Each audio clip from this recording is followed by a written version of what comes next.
안녕하세요. 오늘은 지독히도 가난한 삶을 살다 복싱이라는 운동을 만난 후 세계 챔피언이라는 꿈을 향해 전진하던 중 뜻밖의 세계 타이틀 매치를 하러 라스베이거스로 향해 목숨을 건 경기 끝에 링 위에서 생을 마감한 복서 김덕구에 관한 영상입니다. 김덕구 1956년 8월 10일에 강원도 고성에서 태어나 1982년 11월 18일에 26세라는 짧은 일기를 마감하게 됩니다. 5자녀의 막내로 태어났고 2살 때 아버지가 사망했습니다. 어머니는 3번 결혼을 했는데 원래 이름은 이덕구였으나 1967년 어머니가 김호열과 결혼해 그의 호적에 입적하면서 김덕구로 살게 되었습니다.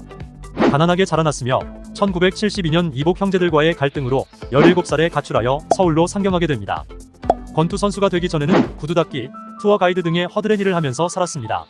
그러던 중 동아체육관 관장 김현치 밑에서 3년간 아마추어 활동을 하다가 1978년 4라운드 판정승으로 프로 권투계에 데뷔하게 됩니다. 이후 한국 라이트급 챔피언, 동양 라이트급 챔피언이 되며 전성기를 구가합니다.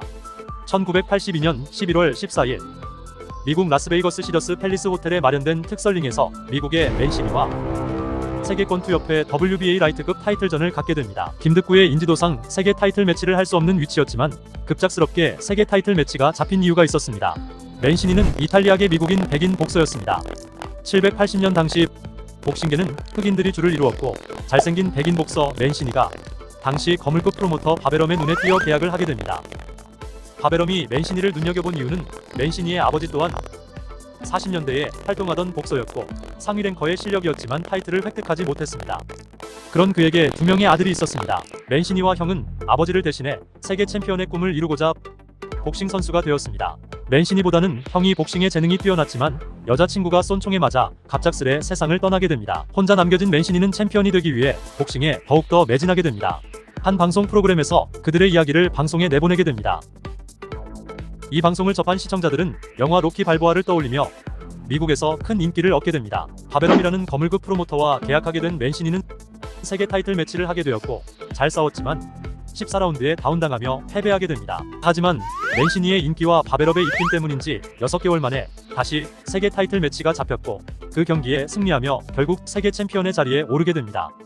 바베럼은 인기가 많은 맨시니가 오랫동안 챔피언 자리에 있기를 원했고 당시의 라이트급은 강자들이 즐비했지만 맨시니의 타이틀을 지키고 싶었던 바베럼은 아시아에 있는 우리나라 김덕구 선수를 지목하게 됩니다. 당시 김덕구는 17승의 전적을 가지고 있었지만 잘 알려지지 않은 상대적으로 약한 선수들이어서 맨시니가 무난하게 잡을 거라 생각하고 맨시니의 2차 방어전을 성사시키게 됩니다.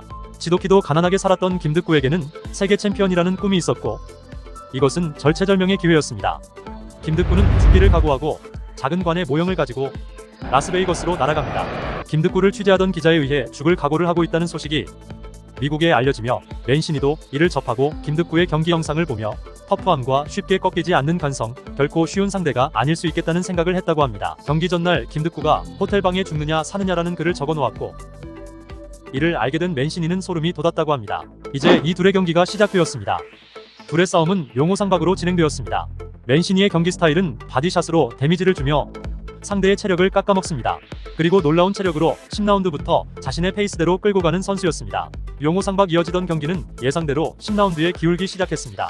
김덕구의 펀치에 파워가 실리지 못했지만 놀라운 근성으로 경기를 이어나갔고 맨시니에게 위협적인 펀치도 많이 날렸습니다. 하지만 14라운드에 결국 다운당하며 TKO로 김덕구가 패배했고 26세의 찬란한 생을 마감했습니다.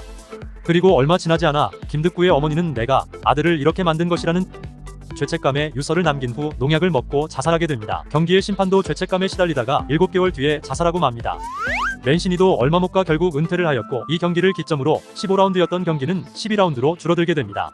김덕구에게는 약혼녀와의 사이에 김지환이라는 아들이 있었는데 지금은 치과 의사가 되었다고 합니다. 2012년 맨시니와 만남을 가졌습니다. 진심으로 용서를 비는 맨시니를 오히려 위로하는 모습을 보였습니다. 그제야 맨시니는 오랜 세월 동안 가졌던 마음속의 죄책감을 조금이나마 덜 수 있겠다고 말해 많은 올드복싱 팬의 심금을 울렸습니다. 맨시니는 복서를 꿈꾸다 세상을 떠난 형의 기일과 김덕구의 기일에는 빼놓지 않고 조의를 표한다고 합니다.